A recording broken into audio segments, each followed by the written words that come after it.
2026 हे नववर्ष. तुम्ही नववर्षात काय करणार, नव्या वर्षात काय कराल पाहूयात. एक नवीन तारीख, एक नवीन श्वास. नवीन वर्ष सुरू होतं तेव्हा घड्याळाचे काटे पुढे सरकतात, पण आपण खरंच पुढे सरकतो का, हा प्रश्न फारसा कोणी विचारत नाही. रात्री 12 वाजता फटाके फुटतात, मोबाईलवर शुभेच्छांचा पाऊस पडतो आणि त्या गोंगाटात मन मात्र थोडंसं थांबतं. यंदा खरंच काही बदलेल का, हा प्रश्न कुठेतरी खोल मनात उभा राहतो. 2025 आपल्यासाठी सोपं वर्ष नव्हतं. कामाचा ताण रोजच्या श्वासा इतकाच झाला होता. पैशांची चिंता शांत बसू देईना. नात्यांमध्ये शब्द होते पण संवाद कमी होता. मोबाईल उघडला की सतत तुलना सुरू व्हायची. कोणी पुढे गेला, कोणी लग्न केलं, कोणी प्रमोशन मिळवलं. आपण जगत होतो, धावत होतो, सगळं करत होतो, पण त्या धावपळीत स्वतःला थांबून विचारायची उसंतच मिळाली नाही. मी कसा आहे. नमस्कार, मी स्नेहल चौधरी. तुम्ही पाहत आहात LS मराठी. 2026 ची सुरुवात गोंगाटाने करायलाच हवी असं नाही. कधी कधी शांतपणातून खरी ऊर्जा मिळते.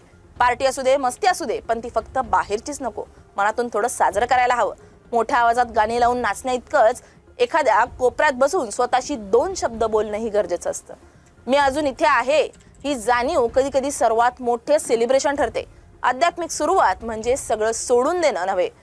सकाळी उठून 2 मिनिटं शांत बसणं, श्वास ऐकणं, देवाकडे काही मागण्याआधी आहे त्यासाठी धन्यवाद म्हणणं, हेही अध्यात्माचंच आहे. नव्या वर्षात प्रश्न कमी आणि कृतज्ञता जास्त असली तर आतून शांतता मिळते. मानसिक आरोग्याबद्दल आपण फार उशिरा बोलायला सुरुवात केली. 2026 मध्ये तरी हे समजून घ्यायला हवं की थकणं कमजोरी नाही. सगळ्यांना खुश करण्याच्या नादात आपण स्वतःला हरवतो. कधी नाही म्हणणं, कधी फोन बाजूला ठेवणं, कधी विनाकारण रडणं, हे सगळं ठीकच आहे. मनाला श्वास घ्यायला जागा दिली तरच ते पुढे जाऊ शकतं.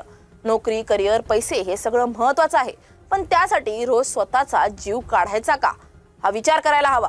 यश म्हणजे फक्त पगाराची स्लिप नाही. रात्री शांत झोप येणं, सकाळी उठताना मन जड न वाटणं, हेही यशच आहे. 2026 मध्ये परफेक्ट करिअर शोधण्याऐवजी थोडं स्थिर आणि थोडं समाधान देणारं आयुष्य शोधायला हरकत नाही. नाती तर कायमच गुंतागुंतीची असतात. प्रेम असो, मैत्री असो, कुटुंब असो, सगळं नीट चालेलच असं नाही. पण सतत स्वतःला कमी लेखून निभावलेली नातीही प्रेम नसतात. संवाद हरवला की नातं थकतं, बोलणं थांबलं की अंतर वाढतं, आणि जी नाती कायम तुमचं मन दुखवत राहतात त्यांना थोडं अंतर देणं हा स्वार्थ नाही तर स्वसंरक्षण असतं. आणि सगळ्यात महत्त्वाचं म्हणजे टेक्नॉलॉजी. 2026 मध्ये फोन आपल्या हातात असावा, आपण फोनच्या हातात नको. रील्स बघायला हरकत नाही, पण स्वतःचं आयुष्य स्किप होऊ देऊ नका. लाईक्स मोजा, पण स्वतःची किंमत त्यावर ठरवू नका. कधीतरी फोन सायलेंट करून खिडकीतून बाहेर पाहणं, एखाद्या व्यक्तीशी समोरासमोर बोलणं, हीच तर खरी कनेक्टिव्हिटी आहे.